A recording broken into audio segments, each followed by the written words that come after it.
ഇപ്പോൾ നോക്കൂ Shri T K Vinodan,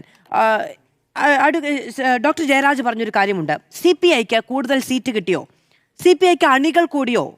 CPIയുടെ ശക്തി വർദ്ധിച്ചോ? CPI ഇരിക്കുന്ന കൊമ്പാണോ മുറിക്കുന്നത്? ഇതിനൊക്കെ എന്ത് പറയാനാണ്? ജയരാജ് പറഞ്ഞ കാര്യങ്ങൾ സത്യത്തിൽ അല്പമെങ്കിലും രാഷ്ട്രീയമുള്ള ഒരാൾ പറയുന്ന എന്തെങ്കിലും രാഷ്ട്രീയം പറഞ്ഞെങ്കിലും ഉത്തരം പറയാം. ഇമാതിരിയൊക്കെ സംസാരിക്കുന്നതിന് എന്ത് പറയാനാണ്? ശരിക്കും പറഞ്ഞാൽ ഞാനും ജയരാജ് ഒരേ ജില്ലയിൽ നിന്നുള്ളവരാണ്. ഈ ജില്ലയിൽ നിന്ന് CPM ആകെ ഒരു MLA കിട്ടിയത്. ബാലഗോപാൽ ഒന്ന് പറയട്ടെ, CPIയുടെ വോട്ടില്ലാതെ ബാലഗോപാൽ ജയിക്കുമോ? ബാലഗോപാൽ പറയട്ടെ. ബാലഗോപാൽ എവിടെയെങ്കിലും നിന്ന് ഇനി മുന്നണി ഇല്ലാതായി കഴിഞ്ഞിട്ടായാലും സാമാന്യ സത്യസന്ധതയുള്ളൊരു മനുഷ്യനായിരിക്കുമല്ലോ അദ്ദേഹം, CPIയുടെ വോട്ടില്ലാതെ ഞാൻ ജയിച്ചു, CPI ഉള്ളതുകൊണ്ട് മാത്രമാണ് കൊട്ടാരക്കരയിൽ ബാലഗോപാൽ ജയിച്ചത്. അങ്ങനെ കണക്കെടുക്കാനാണെങ്കിൽ 26 സീറ്റിൽ CPI വോട്ട് ചെയ്തിട്ടുണ്ടെങ്കിൽ അതുപോലെ CPIയുടെ വോട്ട് കൊണ്ട് ജയിച്ചിട്ടുണ്ട്. അതിൻ്റെ അത്തരത്തിലുള്ള വളരെ ബാലിശമായ അറിവില്ലായ്മകൾ പറയുന്നവരോട് മറുപടി പറയാൻ സത്യത്തിൽ അത് സംസാരിക്കാൻ പോലും ഞാൻ താല്പര്യപ്പെടുന്നില്ല. പക്ഷേ മുന്നണി മര്യാദയുടെ കാര്യം, സീറ്റ് കൂടിയോ കുറഞ്ഞോ, ഇതൊക്കെ ഇവിടുത്തെ ചർച്ചയാണ് ശരിക്കും പറഞ്ഞാൽ. അതായത് കഴിഞ്ഞ മന്ത്രിസഭയുടെ കാലത്തും അതിനു മുമ്പ് കഴിഞ്ഞ 10 വർഷക്കാലം ഉണ്ടായ വീഴ്ചകൾ, പോരായ്മകൾ, കുറവുകൾ അത് മനസ്സിലാക്കിക്കൊണ്ടാണ് ഇനി ഇടതുപക്ഷ ജനാധിപത്യ മുന്നണി പ്രതിപക്ഷത്ത് നിൽക്കുമ്പോൾ അതിന് നേതൃത്വപരമായ പങ്ക്, ഔപചാരികമായി നേതൃത്വപരമായ പങ്ക് CPIക്ക് വേണം എന്ന് CPI ആവശ്യപ്പെടുന്നത്. എത്രയോ കാര്യങ്ങളിൽ CPMനെ തിരുത്തിയിട്ടുണ്ട്. ചില കാര്യങ്ങൾ ഒരു തിരുത്തലിന് വഴങ്ങിയിട്ടില്ല. ലോകായുക്ത നിയമം ഭേദഗതി ചെയ്തു, ഓർമ്മയില്ലേ? എന്തിനാണ് ലോകായുക്ത നിയമം ഭേദഗതി ചെയ്തത്? നമുക്കെല്ലാവർക്കും അറിയാമല്ലോ ഏത് സാഹചര്യത്തിലാണ് ലോകായുക്ത നിയമം ഭേദഗതി ചെയ്തത്.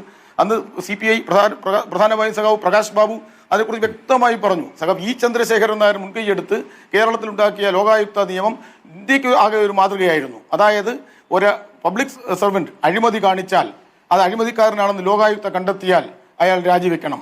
പിന്നെ മേൽക്കോടതിയിൽ പോയി നിരപരാധിത്വം തെളിയിച്ചാൽ തിരിച്ചു വരാം. മൂലയുള്ള ഒരു അഴിമതി നിരോധന സംവിധാനമായിരുന്നു. ആ ലോകായുക്ത ഇല്ലാതാക്കിയില്ലേ? അതിനെ CPI എതിർത്തു. അപ്പൊ അങ്ങനെ എത്രയോ തവണ CPI ഈ മുന്നണിയിൽ ഉടനീളം തിരുത്തൽ ശക്തിയായിട്ട് നിന്നു. PMശ്രീയുടെ കാര്യം പറഞ്ഞു. PMശ്രീ നേരത്തെ പറഞ്ഞ പോലെ നമ്മുടെ അവതാരക തന്നെ പറഞ്ഞതുപോലെ മുന്നണിയിൽ ചർച്ച ചെയ്തില്ല, മന്ത്രിസഭയിൽ ചർച്ച ചെയ്തില്ല. ചർച്ച ചെയ്യാഞ്ഞിട്ട് എന്തേ പറഞ്ഞു? ഇപ്പൊ ഈ പറയുന്ന V. ശിവൻകുട്ടി അദ്ദേഹം അതെന്താ പറഞ്ഞത്? അത് CPMന്റെ നയമാണോ? അതിനെ ആരെങ്കിലും തിരുത്തിയോ? അതായത് ന്യൂ എഡ്യൂക്കേഷൻ പോളിസിക്ക് എന്താണ് തെറ്റ്? RSSന്റെ വിദ്യാഭ്യാസ നയത്തിന് എന്താണ് തെറ്റ്?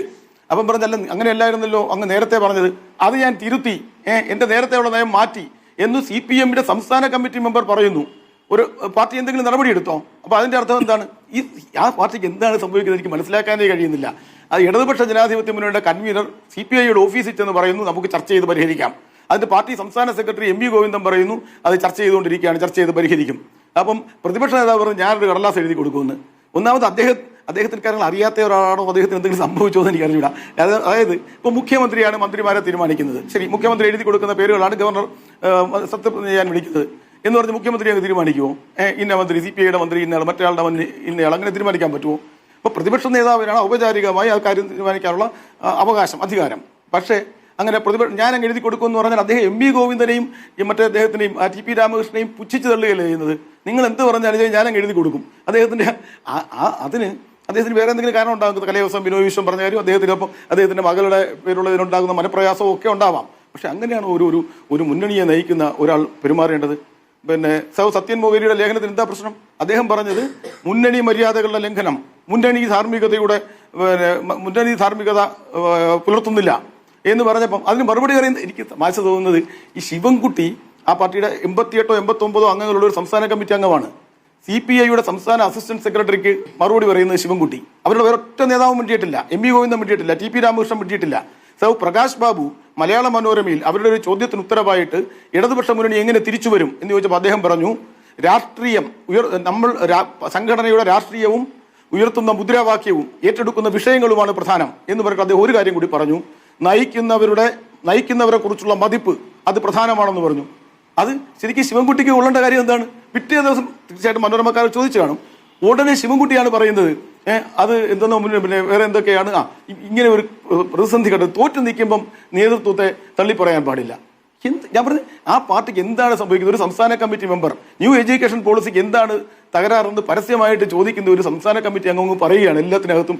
നേരത്തെ ഞാൻ പറഞ്ഞ ഈ പിണറായി വിജയൻ ഇതുപോലെ വെറും പോളിറ്റ് ബ്യൂറോ മെമ്പറായിട്ടിരിക്കും, സാധാരണ പോളിറ്റ് ബ്യൂറോ മെമ്പറായിട്ടിരിക്കുമ്പോൾ തന്നെ പ്രതിപക്ഷ നേതാവുമല്ല, പാർട്ടി സെക്രട്ടറി അല്ല, അദ്ദേഹം പത്രസമ്മേളനം നടത്തും, കാര്യങ്ങൾ പറയും എന്ന് പറയുന്ന പോലെ ആ പാർട്ടിക്കകത്തുള്ള വളരെ വളരെ വലിയ അവർ പരിഹരിക്കാൻ കഴിയാത്ത രീതിയിലുള്ള ആഭ്യന്തര സംഘർഷങ്ങളാണ് ഈ രീതിയിൽ പുറത്തു വരുന്നത്. വളരെ വളരെ ഇല്ലോജിക്കലായിട്ടുള്ള കാര്യങ്ങൾ.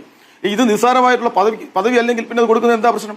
CPIയെ സംബന്ധിച്ചിടത്തോളം പ്രതിപക്ഷം എങ്ങനെ പെരുമാറണം, ഇടതുപക്ഷ ജനാധിപത്യത്തിൽ എങ്ങനെ ഇടപെടണം, നിയമസഭയിൽ എങ്ങനെ ഇടപെടണം, ഈ കാര്യങ്ങളിൽ CPIക്ക് ഔപചാരികമായി അഭിപ്രായം പറയാനും തീരുമാനമെടുക്കാനുള്ള അവകാശം ഉണ്ടാവണം. പ്രതിപക്ഷ നേതാവ് ഇല്ലാത്ത സമയങ്ങളിൽ അതിന്റെ ചുമതല വഹിക്കാനുള്ള ഉത്തരവാദിത്വം ഉണ്ടാവണം. പ്രതിപക്ഷം അവിടെ ചെയ്യുന്ന കാര്യങ്ങൾ നമ്മൾ കാണുന്നുണ്ടല്ലോ. അറിയാമല്ലോ, പ്രതിപക്ഷ ഉപനേതൃ പദവി CPIക്ക് കിട്ടില്ല എന്ന് CPIക്ക് അറിയില്ലേ?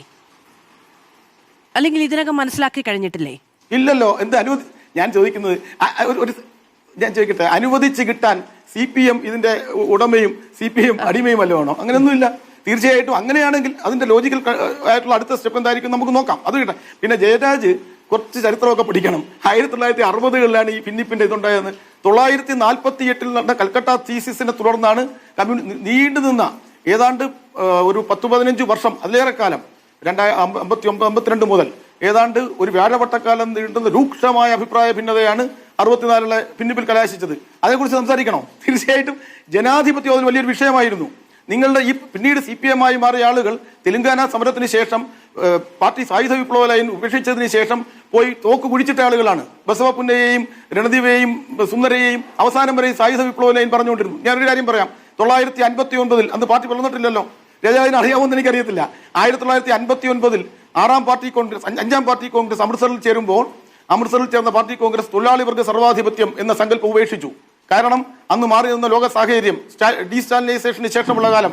59 അമൃത്സറിൽ കമ്മ്യൂണിസ്റ്റ് പാർട്ടി ആ തൊഴിലാളി വർഗ സർവാധിപത്യം എന്ന സങ്കല്പം ഉപേക്ഷിക്കുന്നു. CPI ഇന്നും തൊഴിലാളി വർഗ സർവാധിപത്യം പറയുന്ന പാർട്ടിയല്ല. അതിന് 64 ശേഷം തൊഴിലാളി വർഗ സർവാധിപത്യം എടുത്തുകൊണ്ട് വന്നു. ഒരു തരത്തിലുള്ള സർവാധിപത്യത്തെയും അംഗീകരിക്കുന്ന പാർട്ടിയല്ല CPI. അങ്ങനെ ഒരു പാർട്ടി പിണറായി വിജയന്റെ അത്തരത്തിലുള്ള അദ്ദേഹത്തിന്റെ ഏകാധിപത്യം, പിണറായി വിജയനെ പോലെ ഒരാളുടെ ഏകാധിപത്യത്തിന് CPI പോലെ ഒരു പാർട്ടി വഴങ്ങും എന്ന് വിശ്വസിക്കാൻ കഴിയുമോ? പിന്നെ രാഷ്ട്രീയത്തെക്കുറിച്ച് സാമാന്യ ധാരണ പോലും ഇല്ലാത്ത എന്റെ പഞ്ചായത്ത് തെരഞ്ഞെടുപ്പിൽ CPIക്കാർ വോട്ട് ചെയ്തില്ല എന്നൊക്കെ പറയുന്നവർ, 26 മണ്ഡലങ്ങൾ മാത്രമാണ് CPI മത്സരിക്കുന്നത്. അതിനേക്കാൾ എത്രയോ അധികം സീറ്റ് കിട്ടാൻ അർഹതയുള്ള ഒരു പാർട്ടിയാണ് ഈ പാർട്ടി.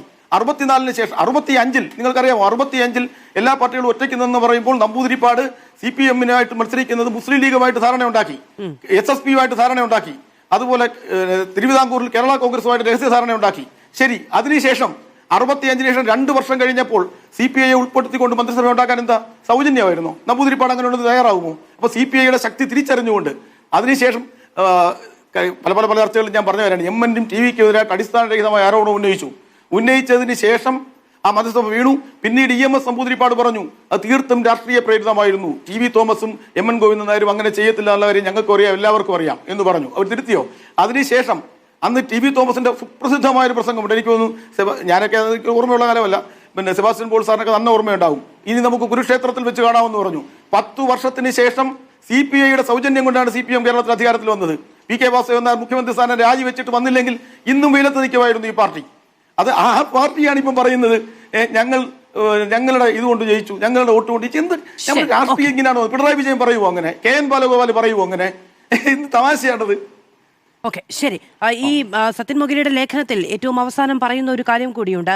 അത് ദിമിത്രോവ് പറഞ്ഞിട്ടുണ്ട്, യജമാനൻ ഭൃത്യൻ തമ്മിലുള്ള ബന്ധമല്ല മുന്നണികൾക്കുള്ളിൽ എന്നുള്ളത്. അങ്ങനെയാണ് ആ ലേഖനം വൈൻഡപ്പ് ചെയ്യുകയും ചെയ്യുന്നത്. ഞാൻ ഈ ചർച്ചയുടെ അവതാരികയിൽ അങ്ങനെ ഒരു യജമാന ഭൃത്യ മനോഭാവത്തോടു കൂടി മുന്നണി പോകേണ്ടുന്ന സാഹചര്യം ഉണ്ടായിട്ടുണ്ടോ എന്ന് ചോദിച്ചതും ആ ലേഖനത്തിൽ നിന്ന് തന്നെയാണ്.